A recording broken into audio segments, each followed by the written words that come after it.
Welcome to our podcast, where we dive into the wonderfully challenging world of mathematics. If you're a student looking to sharpen your problem solving skills or just someone who loves math, you're in the right place. Subscribe now for free educational content that empowers you to think critically and creatively. Together, we're building a community of learners who embrace the beauty of math. Let's get started. Today, we're going to explore how to think like a mathematician when faced with a complex problem. What exactly does it mean to be a problem solver in mathematics? It's not just about applying formulas, it's about creatively finding solutions to questions that may initially seem confusing. This journey begins with understanding the problem at hand. You need to identify what's given, what's being asked, and then develop a strategy to tackle it. It's a systematic process recognizing the issue, devising a plan, executing it, and re-evaluating the solution. One notable figure in this field is George Polya, who famously wrote the book How to Solve It.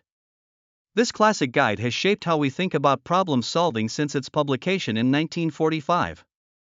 Polya proposed a four-step method that's still widely applied today. First, you need to understand the problem. This means taking the time to read it carefully and clarify what information you have and what you are trying to find out. Next, you devise a plan. Think about the different strategies that could help you. The third step is to carry out your plan. This involves applying your chosen method step by step. Finally, you look back at your solution. Here, you'll check your work for accuracy and reflect on whether your approach could be improved in future problems.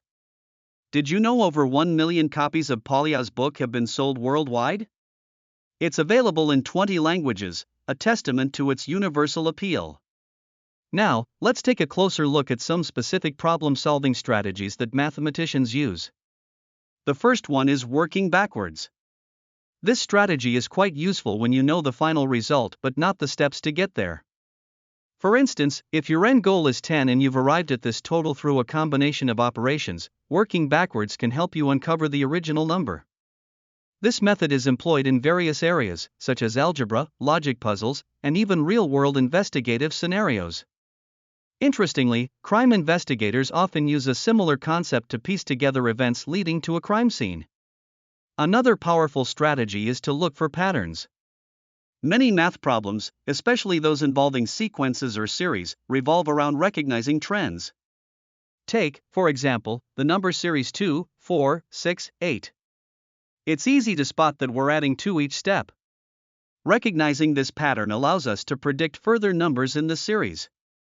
Pattern recognition isn't just limited to mathematics, it plays significant roles in fields like science and technology, such as predicting stock market trends or recognizing weather patterns.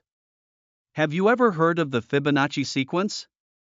It's a fascinating series where each number is the sum of the 2 preceding ones, and it appears remarkably in nature, art, and architecture. Next, we have the make a systematic list strategy. This approach involves organizing all possible outcomes or solutions to a problem. It's especially helpful in counting problems or those requiring consideration of all possibilities. When you compile a systematic list, you minimize the chance of missing out on viable options, making it easier to identify patterns or solutions. Imagine needing to find the different combinations of coins to make $1. By listing every possible combination, you streamline the process. The systematic list is fundamental in combinatorial mathematics, which is integral to data analysis, statistical modeling, and even cryptography. Our fifth technique is drawing a diagram.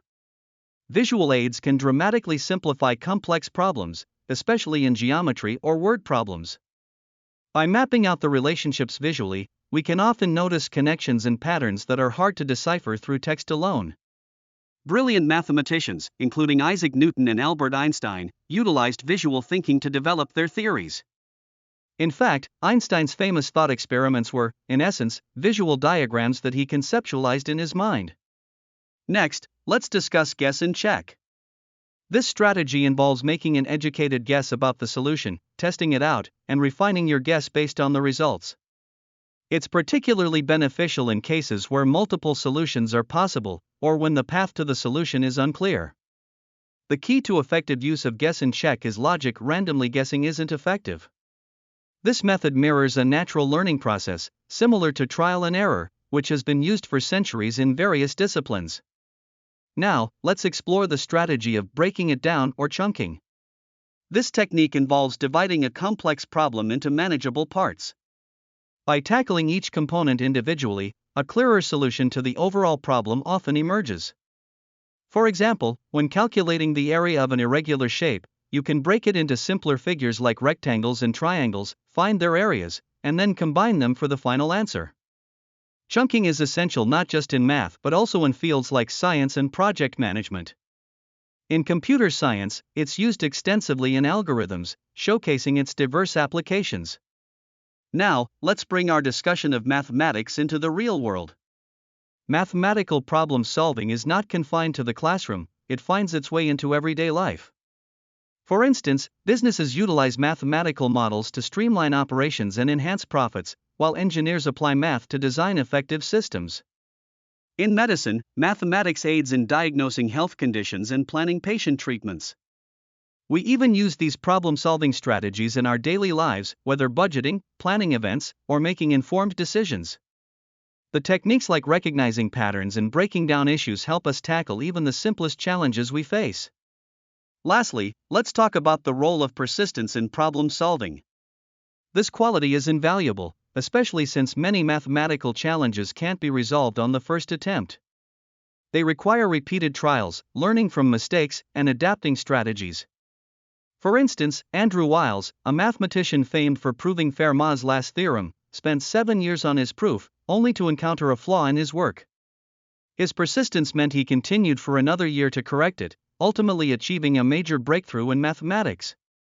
This journey of trial and error not only leads to discovery but builds confidence and resilience in students and professionals alike. When we recognize the value of persistence, we prepare ourselves to face even greater challenges ahead. In today's lesson, we explored the various approaches and strategies that mathematicians employ when solving complex problems. From understanding the problem and devising a plan to looking back at the solution, each step is crucial to effective problem solving. We discussed strategies such as working backwards, looking for patterns, making systematic lists, drawing diagrams, guessing and checking, and breaking problems down. Remember, persistence is key. This journey through mathematics isn't just about finding the right answers but also about developing the skills and mindset to tackle challenges.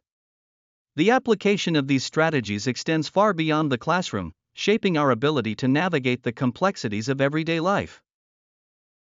Thank you for joining us in this exploration of mathematics and problem solving today. We hope you found our discussion enlightening and inspiring. Mathematics is a powerful tool that we all can master with practice and persistence. Don't forget to subscribe for more engaging content that empowers your learning journey. Until next time, keep questioning, keep solving, and remember that every challenge is an opportunity to grow.